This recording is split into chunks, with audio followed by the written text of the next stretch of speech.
Next guest is what we might call a serial venture capitalist who has some great insights on the ways North Carolina is changing and evolving and how we are and are not appealing to the investment in startup businesses in North Carolina.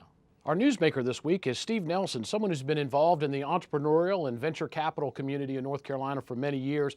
Steve, you've just recently been involved in the starting of a new company, Carbon. Tell us a little bit about that.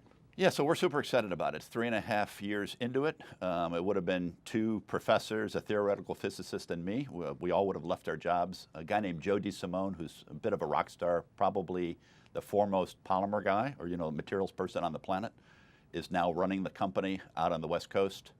And a lot of people think it could be a really big, important company. So it's really about changing manufacturing. So the way you design, engineer, make, and then ultimately deliver, in this case, polymeric or plastic products. But we're very excited. From 3.5 years ago, 4 of us started, 210 employees, raised $220 million from really good folks, a lot of great board members, and some real marquee customers. So we're, so far so good, off to a really nice start. So how did you get involved? Joe invited me in, basically. So I knew Joe really well. We had done a company called Liquidia, and literally overnight, and I knew the other co-founders too. They said, hey, we'd love to get you involved in some capacity, advisor, board member, investor. Do you want to be a co-founder? Do you want to be the CEO? And I was the launch CEO. So after 15 years, I actually left my Wakefield job and overnight became one of the co-founders of Carbon, and that was 3.5 years ago, and it's been a bit of a wild ride since. So that's the success story. Clear, Yeah. At least for now, it's a clear success story. Talk to us about sort of the state of state as far as North Carolina is concerned in terms of capital. Yeah, I mean, it's all about building great companies, and you don't attract lots of capital until you've proven you can build a real company. So most of the dollars around here are for Series A or early stage, call it even angel dollars. But if you're going to be successful, you got to step on the gas. You got to get the capital from outside, and that tends to be dollars from outside. And then it's about proof points. How's your revenue? How's your customers? How's your path to profitability? Have you built a big team? Are you better in the RTP than anybody in the nation? It becomes kind of a national, if not a global story. So you ultimately got to be proven not just to be the best locally, but the best nationally. So how are we doing? It seems like we don't get enough money. Yeah, well, part of it ebbs and flows because of deals. So you get a big, second round or third round deal, and all of a sudden it looks like you're healthy that particular quarter. So there are companies that have attracted it because they've had some success, but they're about, build a real company and prove that you can do it. So we don't have enough yet repeat entrepreneurs.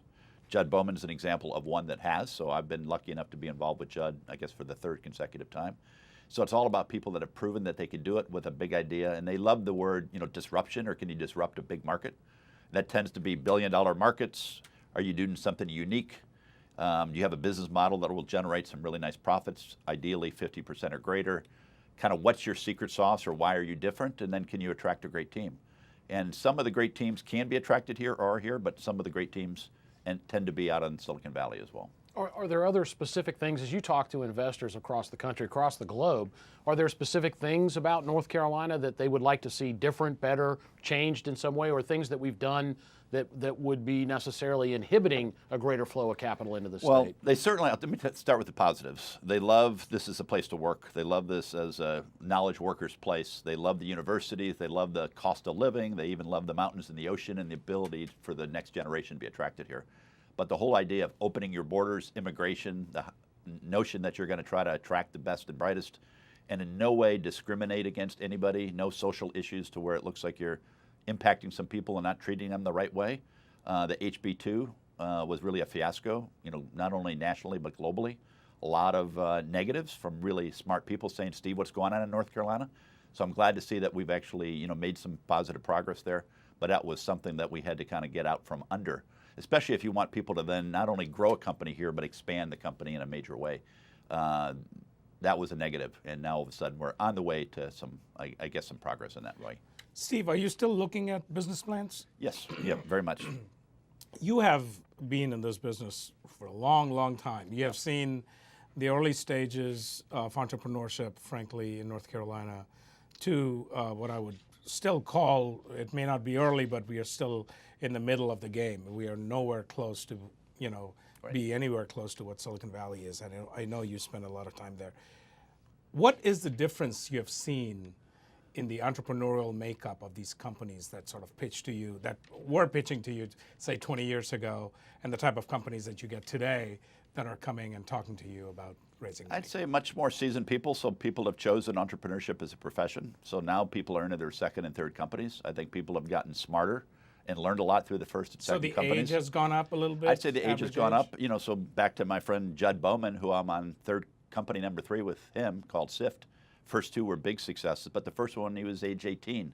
Now he's 33 or 34 and married. You know, so the whole idea of experience, you really get better at this by doing it for a while. And I think we now have got some seasoned people that want to go do their second or third companies. If you look at the success of Silicon Valley, in many ways, it's the second and third companies for many people that are the really big hits.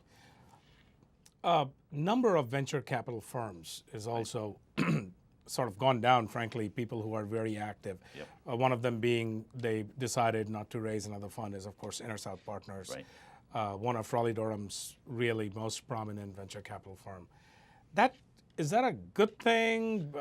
Tell us Well, about there's the ecosystem. generational changes no matter what, so you're always going to have that. The best firms have a great, handoff plan to the next generation as well. But at the end of the day, it tends to be, people. It is a younger person's business. I think people are considered old when you're 50 in that venture capital business. So it's a younger person's business because it's kind of a all-in, 24/7. You have to be so energized and never get away from it, really, to be good at that profession. So you need to hand it over to the next generation of people, and then at some point, too, you need to have great returns. It's not, again, the idea that we talked before about being best in the triangle. You don't want to be the best venture firm in the triangle. You want to have great returns on a national level, just happen to be based here and focused on the triangle. Well, we had on the show also today 2 winners of the Triangle Business Journal's 40 Under 40 Awards. We're looking at a generational transformation taking place in North Carolina in the business community. What do you see among the younger entrepreneurs, the next generation? How do they differ from the older generation of folks that started businesses here in North I Carolina? think it's now a craft or profession that people can choose. So in the early days, it was almost you were different to want to start a company. Now it's almost like you're not cool if you don't want to be involved in a young company. And I would say we're a big magnet for people that want to live here for all the reasons that we've talked about. So I'd say there's an inclination to not want to necessarily work at an investment bank or consulting firm or a traditional big company. It's about being part of some young fleet of foot, change the world, disrupt some industry kind of company. So I think the pool and the attraction is much greater. And then we're viewed as a great place to live and work and to go to school. So you're getting those people from schools that want to stay here as well.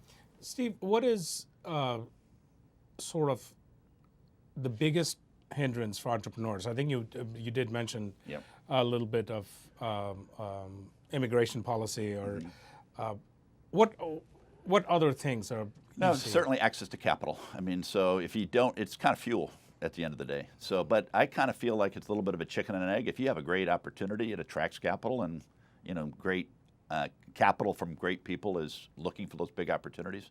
So I think in some ways we don't think big enough. Sometimes we're thinking of a success as, can I sell my company for $20 or $30 million or 50 or 100 million? On the West Coast, they're saying, can I change an industry? Can I disrupt a multi-billion-dollar segment?